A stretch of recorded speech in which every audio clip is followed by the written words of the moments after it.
Менен сөйтіп сол Қазақ мемлекеттік университетінің қазақ әдебиеті кафедрасында мұғалім болып істеп жүрдім. Кафедрада өзі өткенде айтқандай ағай мен сығайлар жұмыс істейтұғын, әрқайсының атынан ат үркетін,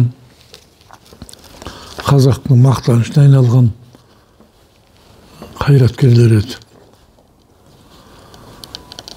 Соның ішінде әсіресе маған бір үлкен бір өмірдің берген бір үлкен бақыты Мұхтар Әуезов ағаменен мен сабағым бір мезгілде болатын, 11:30-да басталатын лекциямыз.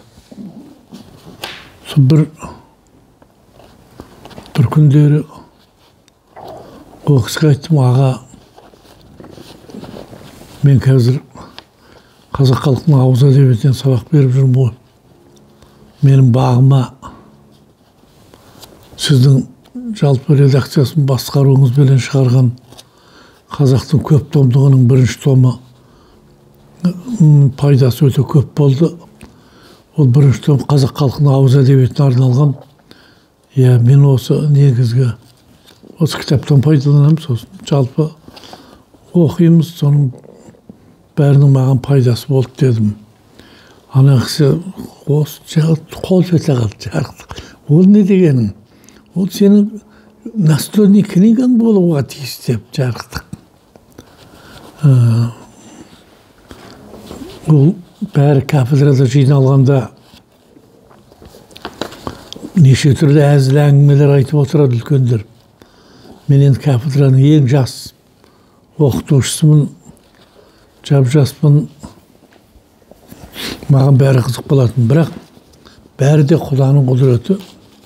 Бір саясат туралы, мына қазақ халқының кезінде еңбегі сіңген әртүрлі себеппен жаламен атылған, айдалған адамдар туралы біреуін атын атайын десе, алдымен есікке, сосын терезеге қарайды. Сонда мен ойлайтым, сонда қорытынды жасадым. Қаншалықты азап шеккен халық, сүйегіне сіңіп кеткен соның барлығы, сол үрей сөйтіп отыратын еді. Кейде қызықты әңгімелер болатын, сосын соғым басы келеді, соғым басында бір үлкен той сияқты болатын еді. Кенжебаев бастайтын соғымды, Бейсекең. Жеңгеміз Меңжамал Татарқызы бәріміз түгел барамыз, мені де шақырады, қалдырмайды. Кафедрада істейтіндердің. Сонда ана кісі тамағының бәрін өлшеп берем, өзі жасайма білмеймін, әйтеуір. Үйіп толы береді тамақ. Бірінен соң бірін әкеледі, жейміз. Сол үйден шыққанда қарнымыз ашпап шығады ғой. Таңғалатым. Мен бір жолы жетекшім ғой енді үйде. Мен аспирантураға көшкен кезім 64 жылы. Сол біраз уақыт кейде үйіне келіп жұмыс істейміз Бейсекенің кабинетінде. Сон біраз отырдық. Бір отырғаннан кейін сосын жаңа жеңгей келді, Бейсенбай, түскі тамақтың уақыты болды деп.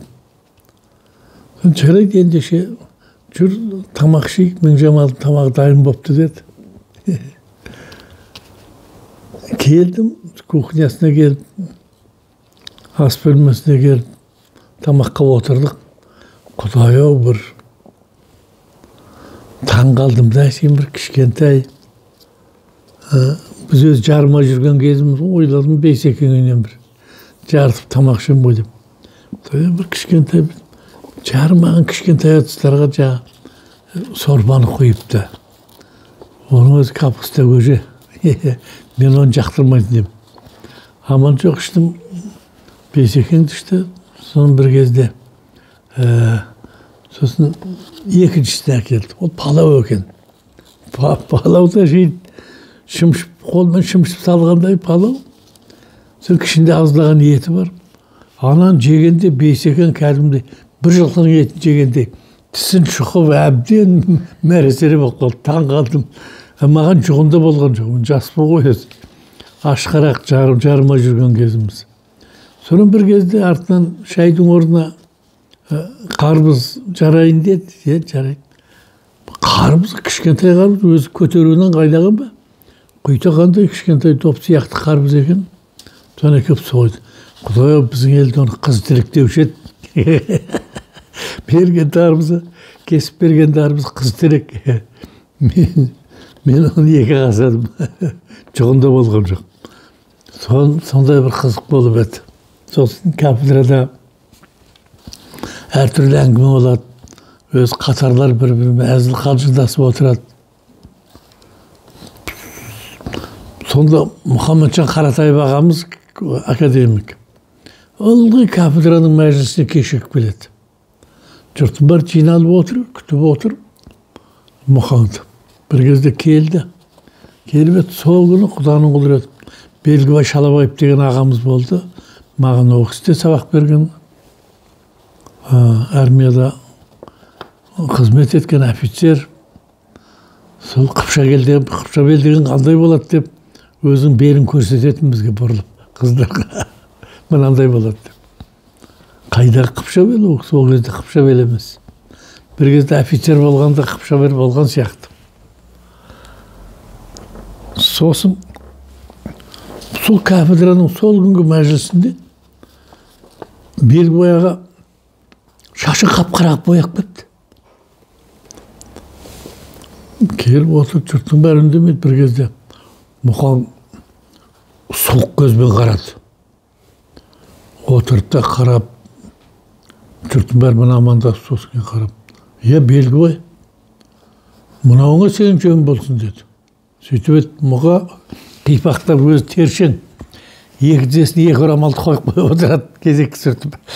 Қыпылықтап, ыңғайсызданып қалды. Сөйтті, мұға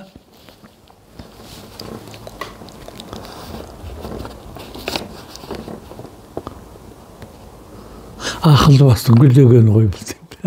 Жұрттың бәрі төгілді. Кейін бір мәжілісте жаңағын жұрттың бәрі айта берген ау деймін, қатарлары. Біздің шаруамыз жоқ мұнда. Келесі бір мәжілісте сол шашын сыпырып алып келді. Ұстарамен. Сосын Мұқан тағы кешігіп келді, Қаратаев кешігіп келді де қарап отырып. Ана Белгібай аға көзі түсіп келді, күліп жіберді. Белгібай енді мынауға жөн болсын деді. Сөйтіп Мұқан мен ақылды басқа ақымақ шашының керегі жоқ деп адырын да тастады. Жұрттың бәрі төгілді. Осындай бір әзіл қалжың болып отырады деді. Жарықтықтар бір гүледі. Ортаның кафедра сондай бір инабаттылықтың кафедра біздің бір руханилықтың бір сондай бір ортасы болады оған. Бұл бұрынғы тарихтарды айтып отыратын әңгіме қылып. Сол кезде біз сусап келдік қой, естігеніміз болмаса білмейтінбіз сонда. Әлі бұл жерде Мағжан былай деуші еді ғой деп, Мағжан Жұмабаевтың өлеңдерінен үзінділер айтатын еді жатқа. Біз енді оқытушылардың жаңағы бірнеше міндеті бар. Біз оқу жылының аяғында есеп береміз. Есеп бергенде біздің міндетіміз, негізгі міндетіміз сабақ беру. Сол өткізген сабағымыз туралы есеп береміз. Сосын міндетті түрде ғылыми жұмыспен айналысуымыз керек. Оған есеп береміз. Сосын бізде қоғамдық жұмыс дейтін болатын. Қоғамдық жұмыс жөнінен есеп береміз. Біз керек болатын болса, кафедрада сол кестесін жасақ болады, сол кестемен балалар тұрады, студенттер тұрады, жатақханаға барып кезекші болатынбыз. Бүгінде ондай көп жоқ. Сосын бір үлкен жұмысымыз, ол бір науқан, бүкіл халықтың бір желпініп, біраз уайымға түсетін кезі болатын ол, балалардың жоғарғы оқу орнына түсетін кезі. Мына талапкерлер дейміз ғой, абитуриенттер. Абитуриенттердің келетін кезі Алматы сол кезде қаптап қалпақты адамдарға көбейеді, қалпақты адамдар. Сосын бір баланың соңында әкесі, шешесі, немесе әкесі, немесе шешесі жүреді. Бір баланың соңында, бір баланың соңында бір адам. О да бір қызық кезең екен. Сонда бәрінің басында уайым, қайғы, тілек, балам оқуға түсіп келсе екен деп сөйтіп жүреді. Мен сол алғаш оқытушы болған күннен бастап үзбей емтиханға қатысатын болдым. Емтихан қиын. Сосын енді жұрт айтып қояды, қорқытып, оның үстінде тексеретіндер болады. КГБ-ның адамдары болады, бәлен төлен деп, қандай қайдан білейін. Егер қылмыс жасамасаң, ережені бұзбасаң, оның не жұмысы бар? Алып жүрдік. Әділ болуға тырыстық, бірақ жасырып жабады. Жоқ арасында анау келеді, мынау келеді, сұрайды. Сосын амал жоқ, көмектесесің қолыңнан келген. Бізде журналистика, филология, тарих, заң факультеттеріне түсетін балалар міндетті түрде қазақ тілі әдебиетінен шығарма жазады, қазақ тілі әдебиетінен ауызша емтихан тапсырады, тарихтан тапсырады, шет тілден тапсырады, бәрі. Біз сол 4 емтиханның екеуін біздің кафедра алады. Шығарма жаздырамыз, сосын ауызша емтихан аламыз. Сонда неше түрлі оқиғалар болатын. Мен енді кейбіреу жадымда, сосын бұл емтихан әртүрлі бір жағдайға, оқиғаға себепкер болушы еді. 64 жылы бәріміз жиналып, сол емтихан алатындар бір мәжіліс өткізіп отыр едік. Сол кезде кафедраға бір кезде Мұхамеджан Қаратаев ағамыз кіріп келді. Қасында Кенен Әзірбаев, оғысын бұрын көргенбіз жоқ. Сақалынан, суретінен танимыз ғой, көргенбіз. Екеу кіріп келді. Кенекең қолында домбыра. Сосын отырдық. Кел деп, бәр жоғарыға шығарып. Сосын біраз әңгімелес, аман саулықтан кейін Мұхан жігіттер, мұны Кенекең танып отырсыңдар ғой деді. Иә, танып отырмыз ғой, атамыз деп. Шуладық бәріміз. Ал енді бұл кісі баласын оқуға түсірейін деп келіп отыр. Баласы әдебиетші болар, болмас. Бірақ ол кісі халқымыздың ұлы ақыны ғой. Соны мен әдейі қасына ілесіп келдім. Мүмкін болса жәрдем беріңдер деді. Соны жұрт көп үндемей қалды, ыңғайсыз болды. Сосын Кенекең кейін білдік, күйеу баласы екен, тасыған Бәйілденіп деген азамат еді. Қызы 4 келі күйеу. Сол қасында бірге келген, соған домбырамды алып кеш деді. Барып мәшинесінен домбырасын алып келді. Сол жерде отырып. Дәл Кенекеңнің 80-ге шығатын кезі еді. Шыққан жылы еді. Сонда отырып, табан астында суырып, шықтым биыл 80-ге, желігім бар өкпемде, екігенен тумайлы, Алатауға ексеңде деп біраз айтты. Сосын жұрт кішкене үндемей қалды. Не айтарын білмей қалды. Енді оны ректор емес, қолында бәрінің айта салатында ондай билік жоқ. Сосын енді мен білем ғой, Жамбыл облысының Қордай ауданынан екенін. Сосын мен айттым, Мұқа, енді қайдан білейін енді. Алдын ала болжау қиын, бірақ біз қолымыздан келгеннің бәрін жасаймыз дедім. Бұл кісінің баласының түсуіне. Сөйтіп жауапкершілікті мойныма алып қалдым. Бәрі сосын қолдады, сөйтеміз деп. Ал енді ол кезде, сол кезде басталған мына жаңағы шифр жасау. шығарманы жазып болады, біз тапсырамыз барғаннан кейін. Олар өздерінің баланың фамилиясын алып қалады да, жаңа документіменен. Сосын жалаңаш құр шығарманы өзін жібереді бізге. Бірақ адам баласының айласы таусылған ба, мұғалімдер әбден тәжірибесі бар, оғанда қарсы айла жасап алған. Сол біреуге көмектесеміз десек, шығарманың тақырыбын айтамыз. Мына баланың жазған тақырыбы мынандай, алғашқы сөйлем мынау, ең соңғы сөйлем мынау дейміз. Соң қарап іздейді ғой. Келіп сол шығарма жазды, топырлап бәріміз іздеп жүрміз ғой жаңағы баланың жұмысын. Сөйтсек құдай біз бұл баланың аты кім, бұл баланың фамилиясы кім деп сұрамаппыз ғой. Ішен сасқалақтап қалдық па, Самаладай бабаның кісі келіп, тем более Мұқан академик бірге кіріп келгенде өзі қатты сасып қалған сияқтымыз. Жоқ, білмейміз, жоқ.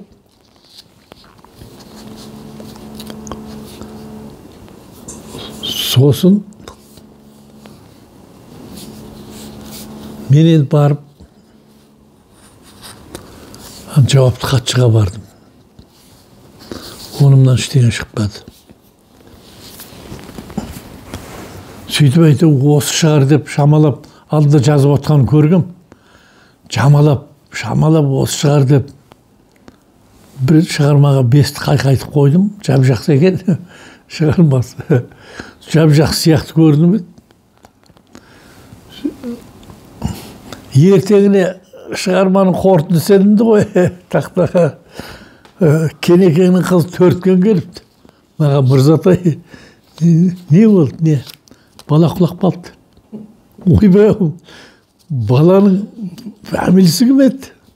Кененіп па? Жоқ. Сөйтсек, Кенекеңнің әйелі Насиха дейтін апамыз. Насиха апамыздың Төркінінде ол жоқ екен.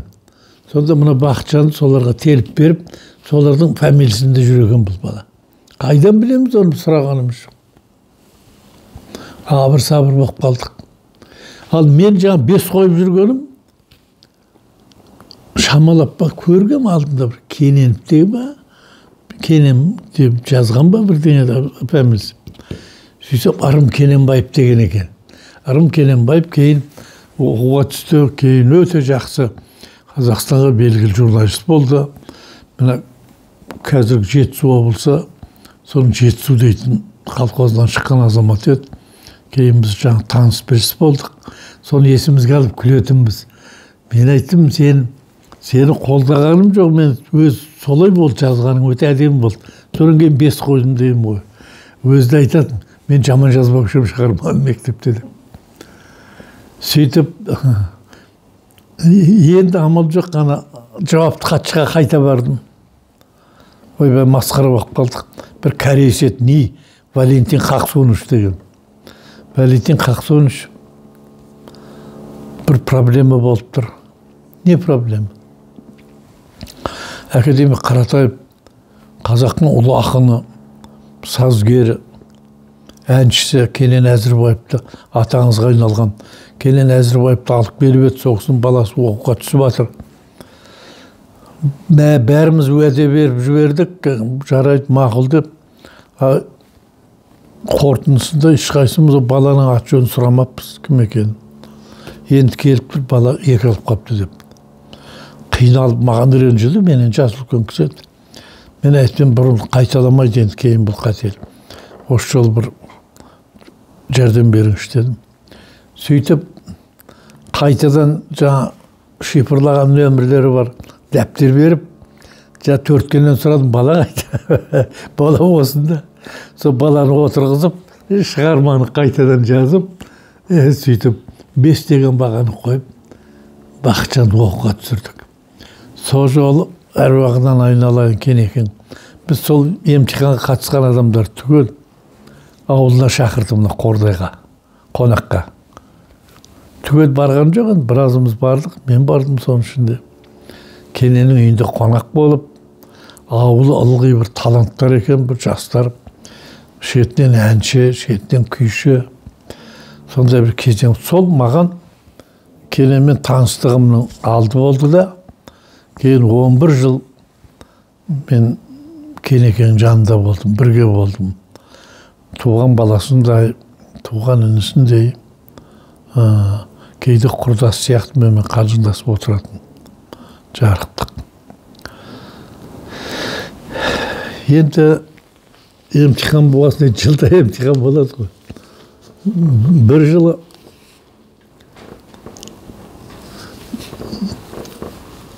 кафедрада отырдым.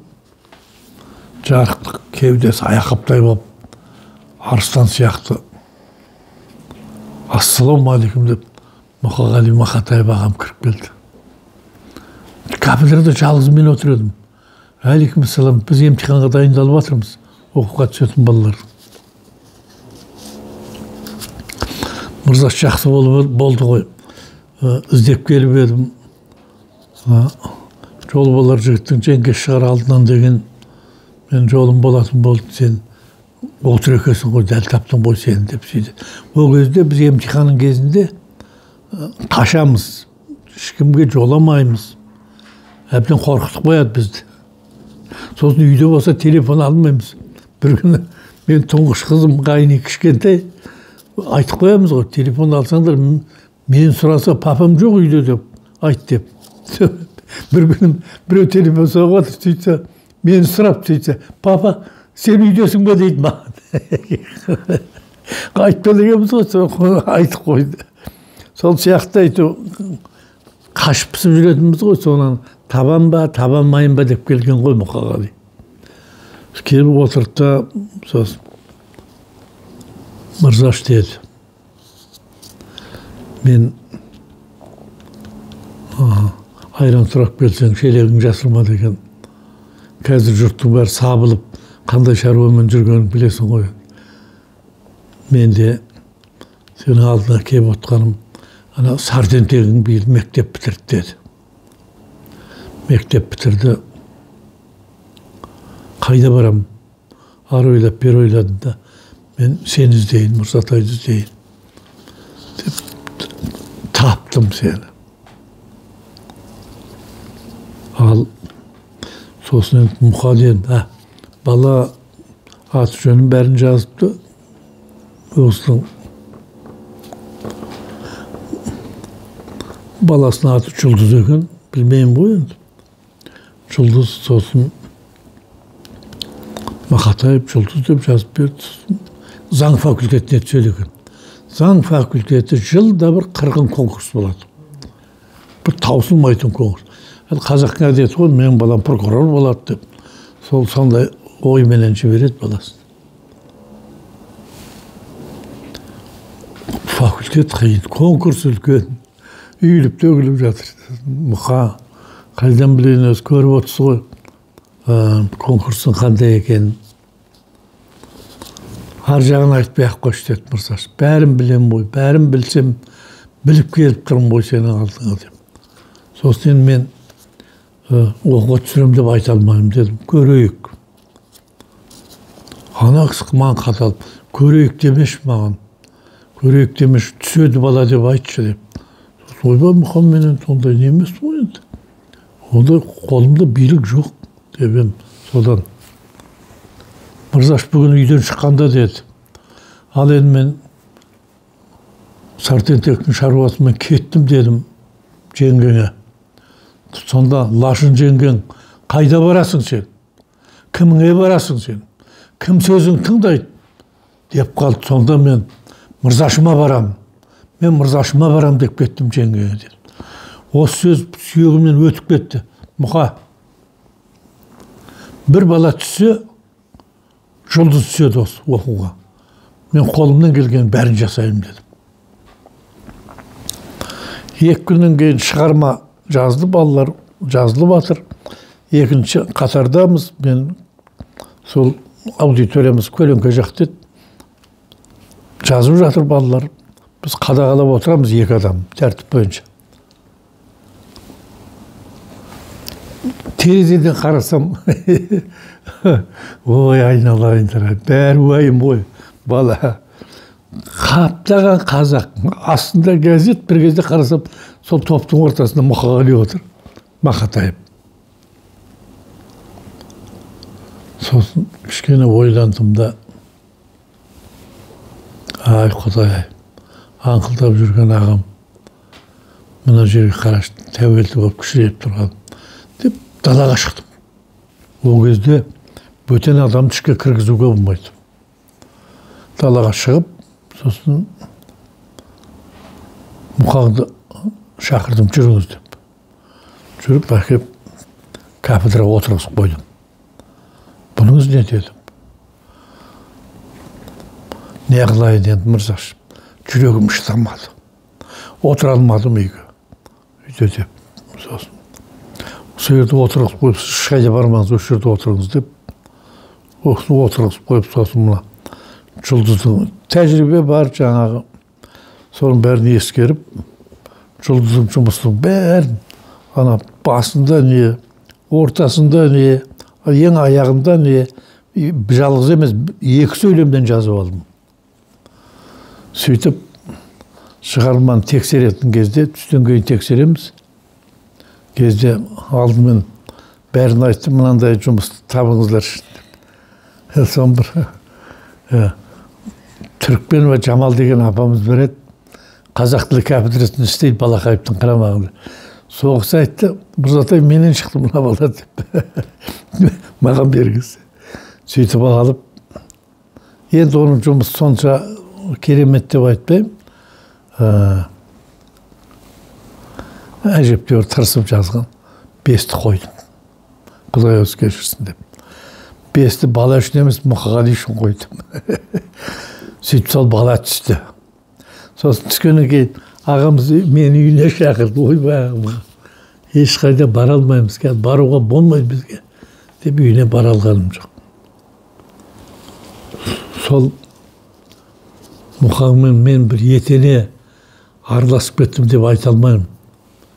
Бір жолы Жазушылар одағына келсем, соның бірінші қабатында кірген кезде оң қол жаққа бұрылса, о түкпірде сол қол жақта қазақ жазу баспасының қазақ поэзиясы дейтін редакциясы болады. Сол редакцияда біздің ауылдан ағамыз Шонас Маханұлы сонда істеуші еді. Сол кезге сәлем берейін деп келсем, соның алдында ол алыстан байқап қалдым. Мұқағалидың қолында бір кітапшасы бар. Соны анаған оқиын дейді, тыңдамайды. Ешкім тыңдамайды. Сен тыңдашы мынаны. Ешкім тыңдамайды. Жаным ашып кетті, арсалаңдап сол жерде жүр. Сонымен келбе, ой, мырзаш, кеп қалды ма? Иә, осында бір шаруам бар еді. Мырзаш, мен мына тыңдашы мына өлеңді. Мен мына кітабым әлі бояу кепкен жоқ. Құдай, биттің қабығындай кішкентай жыр кітапшасы. Сонда әлі жадымда көгершіндер дейтін өлеңді оқыды. Бір сурет өз үйде ерте көктем кей жерден қар кетпеген бүрсеңдеп терезесінің алдында кептерлер кеп қонып отыр. Сол кептерге айтады, жем беріп, көгершіндер, үйге кіріңдерші, көгерсін жер, әйтпесе өлерсіңдер деген сөздер жадымда қалды. Сол мен тыңдадым. Керемет өлең екен ғой, құтты болсын дедім. Айтқаның келсін деп сөзден тарқадық. Кейін мен кейініректе мен қорғайтын болдым. Кандидаттық диссертациямды. Енді менің тақырыбым өте қиын болды, бірақ қазақ үшін, оның қазақтың тарих үшін өте үлкен керек тақырып еді. Жетекшім Бейсенбай Кенжебаев. Сол бір күні қасымда Мәрия бар. Жұбайым екеуміз келатырек, поштаның алдында Алматыда. Университеттен шықтық. Алдымыздан Мұқағали шыға келді. Мырзаш, сен қорғайын деп жүр екенсің ғой. Иә, қорғайын ба деп жүрмін, Мұқа дедім. Мен сенің қорғауыңда келіп, өлеңменен сөз сөйлеймін деді. Сен қорқып кеттім. Өйткені ол кезде Мұқағали туралы әртүрлі әңгіме бар. Сол кішін бүлдіріп жүре ма деп, Мұқа, рахмет. Бірақ әлі қорғайтын күнім белгісіз дедім. Ойбай, мен кеше біреудің қолынан көрдім ғой, авторефератыңды. Қорғайтын күнің бәрі зал, бәрі жазылған ғой деді. Ол кішкене өзгерейін деп жатыр дедім. Кейін бармағым шайнадым. Мұқағалидың даңқы аспандады. Сол кездерде қайран, адам бай пендешілігі. Қорғамай кетсем де, кейін Мұқағали, Жолдасбековтың диссертация қорғауында кеп Мұқағали кеп өлеңмен сөз сөйлеген екен деген сөз тайықта қалған, әлдеқайда жақсы еді ау деп ойланып қалдым, өкініп. Олай болмады. Мен Талдықорғанға ректор болып кетіп жаттым. Мұқан Алматыда емханаға түсті. Ақыры сол емханадан шыққан жоқ, дүниеден өтті. Содан бастап ылғи көкейімде жүрді. Бір екі автор туралы бір кітап жазам деп. Ол бірі Абай, бірі осы Мұқағали. Білмеймін, қандай құдірет екенін білмеймін. Абайдың шығармаларын жазда оқысам, сосын күзде оқимын ғой. Күзде оқысам, жазда оқыған абайым жоқ.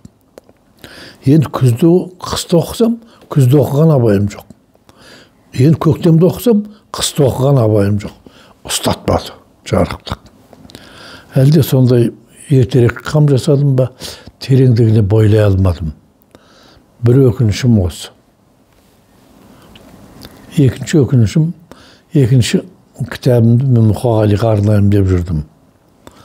Мұқағали Мақатаев жаза алмадым. Сұмдық сөздер келді.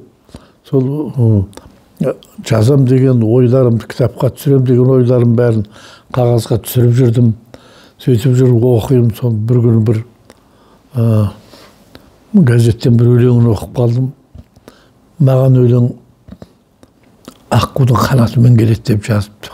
Жарықтық. Жылап жібере жаздадым. Не деген сөз осы? Маған өлең аққудың қанатымен келеді деп. Ақыр жаза алмадым. Кейін 1900 қай жыл екен ғой? Ай, 1000 емес. 2007 ма, 2008 жыл ма мен Қазақстан Республикасы Президент мәдениет орталығында директор болып жүргенімде қолында билік бір орталық өзінің 300-ден астам адам істейді қарамағымда. Өзінің үлкен залы бар. Сол акустикасы керемет. Сол жерде өзім бір авторлық кештер өткізіп жүрдім. Соның біреуін Абайға арнадым. Абаймен сырласу деген, екіншісін Мұқағали Мақатаевқа арнадым. Енді мақтанғандық емес, ел сол менің кештерімді жылап отырды. Башындықты жаздым, айттым. Екеуі туралы. Қазақта тағдыр соншалықты ауыр. Тарихта екі адам болса, мәселен, бір Абай, бір Кенесары. Ал Мұқағалиды да жөні бөлек. Одан былтыр Мұқағалидің 90 жылдығы өтті. Жарықтық сол Астанада ұлттық кітапханада оғыстың кабинеті ашылды. Барып сөз сөйледім, аруағына сыйдым. Оғыстың келіні келіп қатысты. Жаңағы жұлдыздың әйелі баласын. Менің де келінім ғой. Оны көрмеген едім. Келіп, аға, білеміз сіз.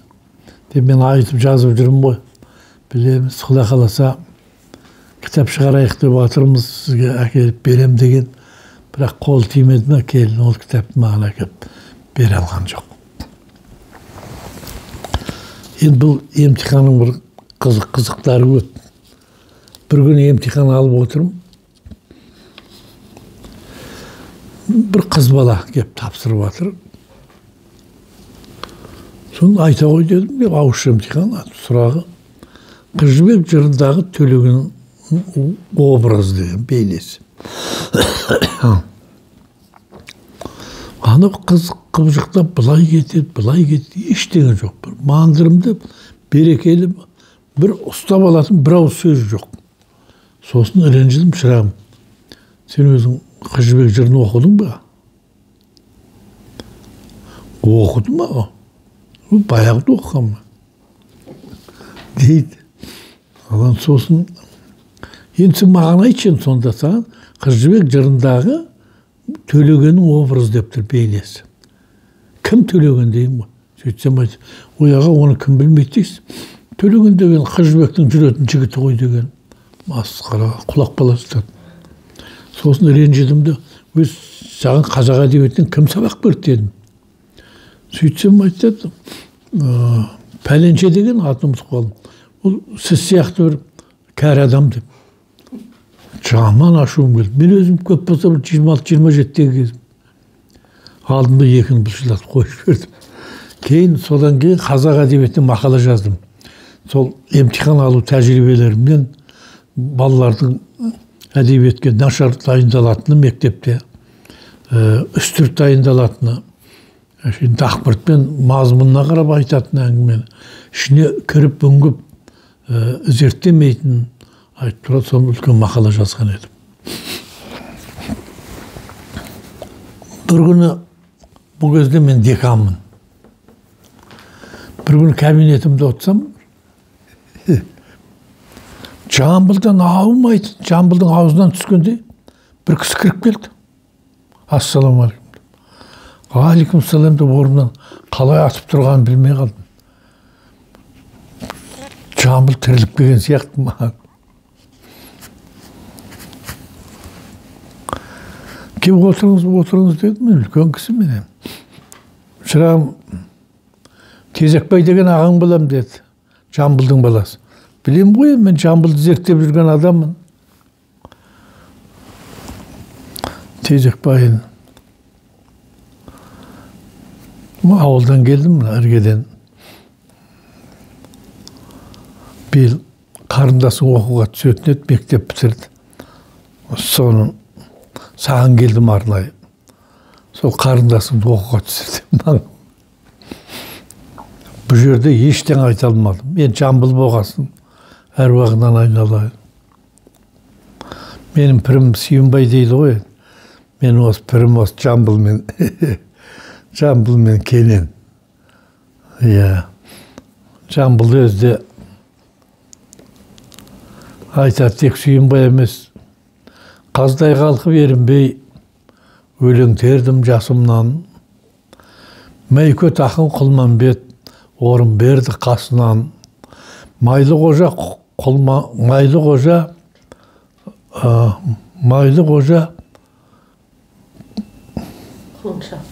Құлыншақ пірімеді басырған. Айтқандары нұсқы еді, жаралған сөзі асылдан дейтін сөз бар, сұмдық. Сол айтпақшы, осы менің пірлерім жаңа атаған екісі. Қазақтың ұлы ақыны, қазақтың жаңа мазмұндағы, жаңа бағыттағы жырының басында тұрған көсемі, өзім өмір бойы зерттеп келатқан Жамбыл атамның баласы болғаннан кейін ешқандай сөз айта алмадым. Өзім деканмын, болды аға. Тапсыра берсін документ дедім. Сөйтсем, Тезекбаева Салтанат екен. Әлді ұмытып отырмын, Жамбылова ма? Әйтеуір аты Салтанат, Тезекбайдың қызы. Қызды оқуға түсірдім. Оқуға түсіргесін кейін, бір күн Тезекбай ағам тағы келіп тұр. Келін екеуін шақырып келдім. Ауылға келіп, біздің дастарханнан, атаңның дастарханнан дәм татып кет деп. Сосын біз уақыт тауып бір келістік те, Мәри екеуміз бардық. Барса ғана Жамбылдың музейінің ауласында, оғыстың ескерткіш тұрған жерде дөңестеп жүр. Соның етегіне, үйлері соның түбінде екен, соның етегіне киіз жайған, көрпе төсеген, кілем төсеген, сөрді отырып, біз қонақ болдық енді. Сол Салтанат қазір былтыр Жамбылдың 175 жылдығында осында келді. Сол салтанат қазір атасының музейін басқарады. Жамбыл музейін.